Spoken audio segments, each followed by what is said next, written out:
Busongora has a very unique culture. We don't hunt normally. We don't kill cows, we raise cattle. Essentially, that's one of the mainstays of our tradition. It's not the most, it's the most important, but it's not the only one. We used to do other things as well. We used to trade and whatever. But if we need to eat meat, we shoot the cow here and get the blood, and the cow has to survive. If the cow dies, you cannot take the blood. So you just cannot go to a shop and buy cow blood. You only have to take the blood of a cow that continues to exist. So that means that you can draw blood from this cow 100 times in its lifetime. There's no problem. That's how we get iron, which I'm having problems with right now, because I'm having deficiency in that right now. But I'm getting it corrected. But if I was traditionally maintaining my tradition, I would not have that problem. If you take too much blood, you get iron poisoning. Cow blood has a lot of iron, but blood is better than killing an animal. You see, so we don't kill animals. We don't hunt. If an animal runs to your home, you protect it. So right now, this whole place has more birds than any other farm in Kasese, because we protect animals here. And at night, we have elephants. Sometimes they come sleep here. Sometimes antelopes come and sleep here with the cows. We have an environmental learning center here, but we're trying to open other environmental learning centers all across the Songora, because that's our culture. We have the biggest parks. There are about 5,000 or 6,000 elephants in Busongora right now. That's half the elephants in all of Uganda. And it's because of people protecting these animals. Same thing with lions and other things. So our culture is thousands of years old, but the kingdom of Songora emerged out of the kingdom of the Shenzi kingdom, what they call Zenj. The Portuguese call it Zenj. So Kojere was one of the rulers of the Zenj Empire. She revolted against an emperor called Ishaza and Bukuku.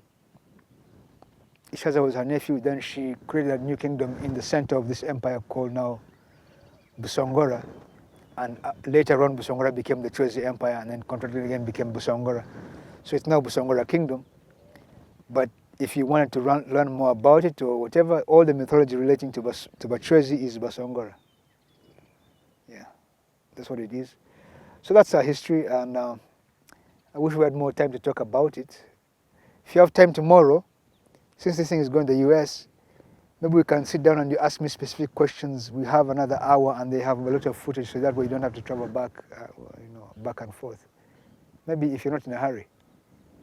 I'll make sure not to be sick tomorrow. I'll sleep. Last night I did not sleep. That's why I was feeling groggy the whole day. So I tried to sleep and it failed. I don't know why. But yeah, we can do that. Then I can give you the breakdown of what this mountain means, first mentions of it. It's one of the central features of Busongora, this mountain, the Mountains of the Moon. And it's one of the most famous mountains in the world, obviously. The oldest mention I've found of it is about 3,700 years. One of the pharaohs in Egypt mentioned it, a pharaoh called Josa, and his prime minister called Imhotep. I think every Pan-African knows Imhotep.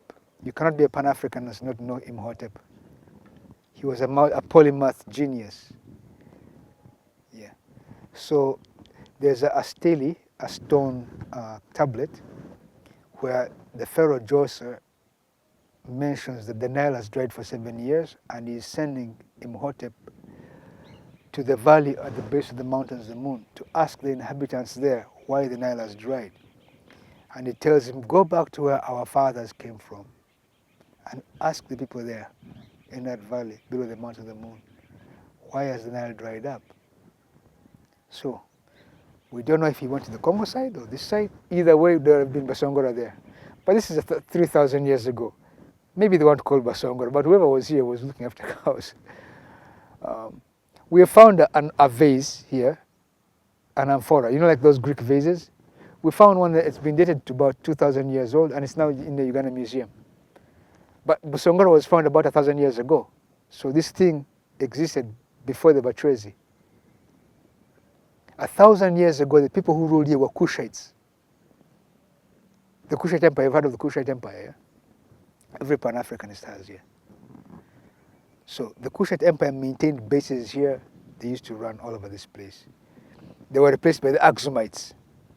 We call the Axumites Abakama Bakashumi. but Aksum means waterlords. They came from Eritrea, conquered this place, stayed in power here for 300 years.